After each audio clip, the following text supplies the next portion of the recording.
अच्छा देखो, ग्राहम के विसरण नियम में दो गैसों का अणुभार क्रमशः 36 व 64 है ना। विसरण दर का अनुपात आपको ज्ञात करना है, ठीक है। तो अभी इससे पहले हमने क्या बताया था आपको, R1/R2, ये विसरण दर हो गई है ना, विसरण दर का अनुपात हो गया ना। इसके लिए फॉर्मूला जो क्रिएट किया था डेरिवेशन में, वो क्या था, अगर घनत्व की बात होती है तो D2/D1 इक्वल टू, अगर अणुभार की बात होती है तो M2/M1, ये तो था, है ना।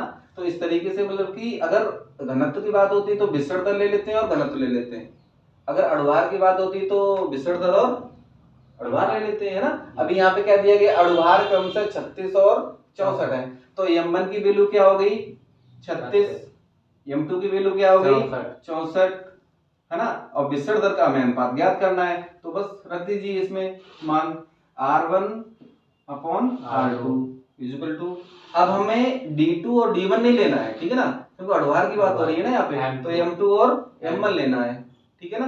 तो अब यहाँ पर अंडर रूट M1 की वैल्यू है 36 और M2 की वैल्यू है 64, है ना। तो हमको M2 पहले लेना है ना, तो 64 कर दो, 36 कर दो, है ना।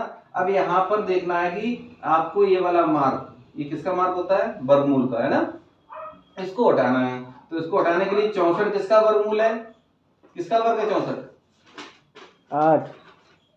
8 का है ना, तो 8 का है ना, तो इसका 8 हो जाएगा, इसका 6 हो जाएगा, 6 का वर्ग 36 और 36 का वर्गमूल 6, 64 का वर्गमूल 8 और 8 का वर्ग 64, तो R1/R2 इज इक्वल टू 8